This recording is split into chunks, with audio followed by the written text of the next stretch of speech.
Hey guys, Miss Nichelle here. Though it's been super rainy today, it is starting to feel like spring lately, so I figured we'd do some gardening and springtime activities this week, and I'm going to start by reading The Tiny Seed by Eric Carle.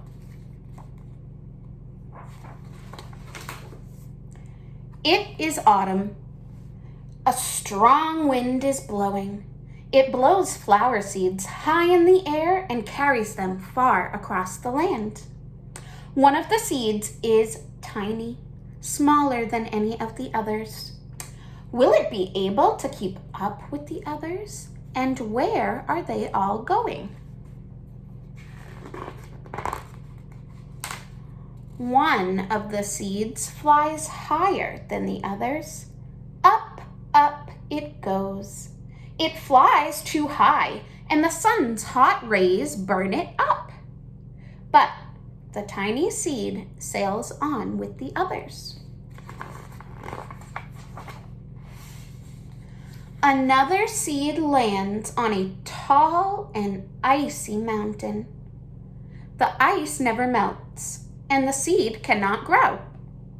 The rest of the seeds fly by, but the tiny seed does not go as fast as the others.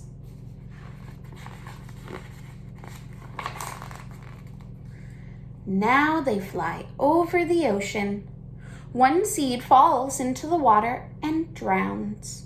The others sail on with the wind, but the tiny seed does not go as high as the others.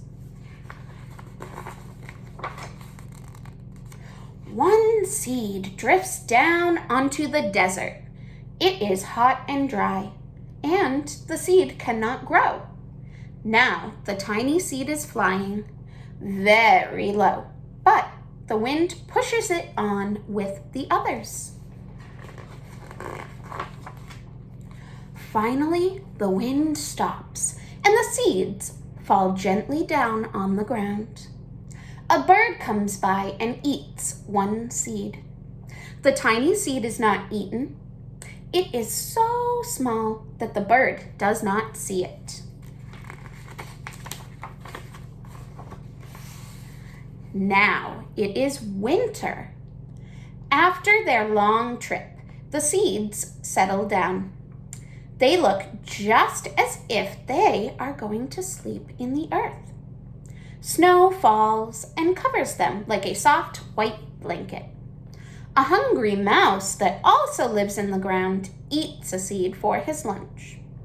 But the tiny seed lies very still, and the mouse does not see it.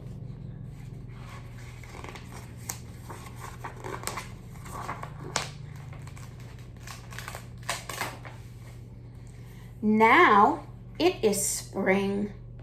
After a few months, the snow has melted. It is really spring. Birds fly by, the sun shines, rain falls. The seeds grow so round and full, they start to burst open a little. Now they are not seeds anymore. They are plants. First, they send roots down into the earth. Then their little stems and leaves begin to grow up toward the sun and the air. There is another plant that grows much faster than the new little plants. It is a big, fat weed. And it takes all the sunlight and the rain away from one of the small new plants. And that little plant dies. The tiny seed hasn't begun to grow yet.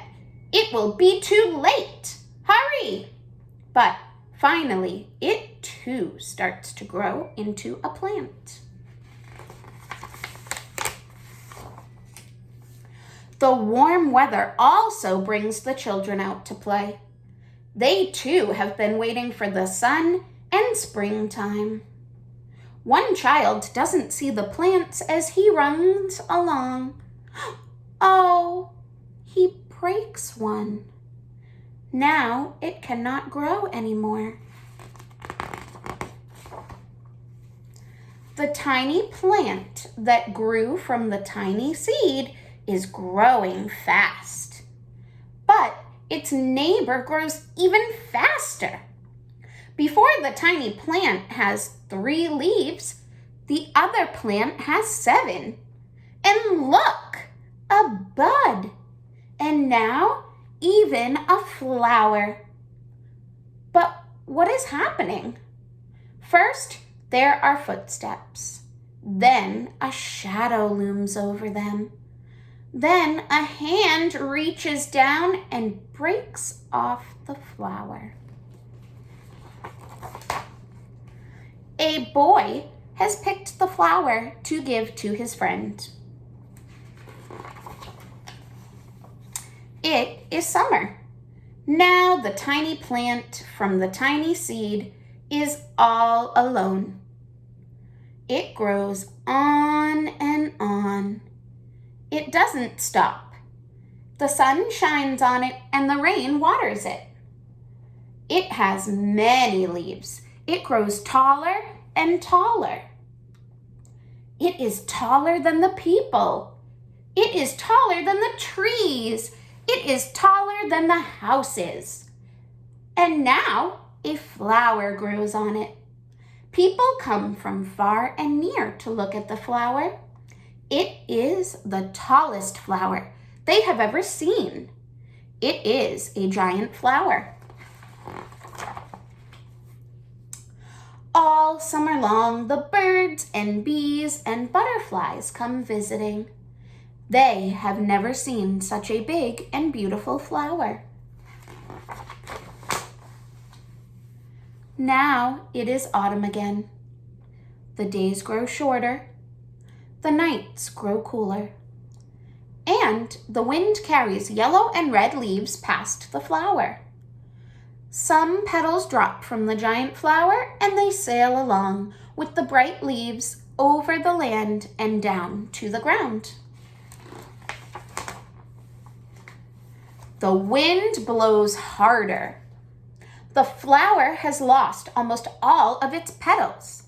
It sways and bends away from the wind. But the wind grows stronger and shakes the flower. Once more, the wind shakes the flower, and this time the flower's seed pod opens. Out come many tiny seeds that quickly sail far away on the wind. The end. All right, guys, so to go along with this tiny seed book, we are going to be using the bottoms of some soda bottles to create our very own spring flowers. So let's get started. Hey guys, Miss Michelle here with our soda bottle flower activity. So I chose to use 3 different colors of paint. So I have 3 different soda bottles. I have purple paint, yellow paint, and blue paint. I'm just going to use a regular piece of printer paper, but you could use cardstock, you could use poster board, anything you have around the house. So let's get started. All right, guys, so the first thing I'm going to do is place each soda bottle into the different colored paint. And this is completely open-ended for how you and your child want to do this. If you wanted to do flowers and then label the parts of the flower, the stem, the leaves, the roots, you could totally do that. I'm just going to use this as some flower stamping. So what I'm going to do is I'm going to make sure I shake off all the excess paint. Make sure it's not super drippy. So it seems like rotating it helps to alleviate any of that excess paint. All right.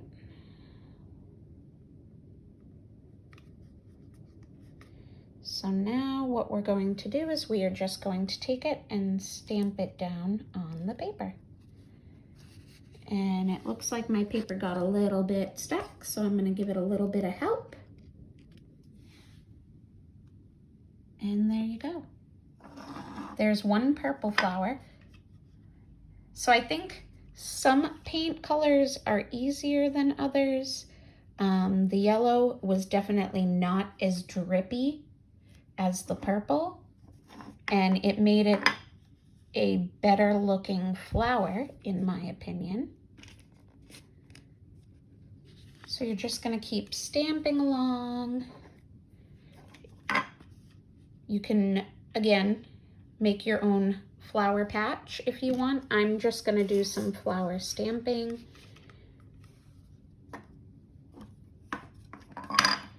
Yeah, I think the purple I just put way too much in because the blue and the yellow seem to be coming out much better. So I'm gonna shake off some more of that excess paint, and hopefully this won't get stuck again either.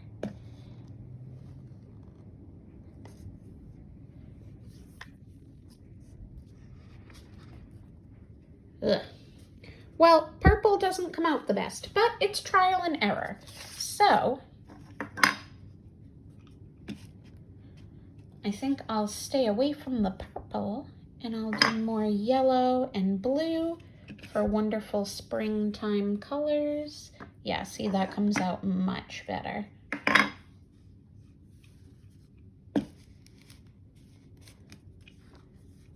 And then when this dries, if I wanted to, I could put stems or make it into a garland and cut them out, but it works. All right, guys, thanks so much for viewing my soda bottle flower project, and I will see you guys soon.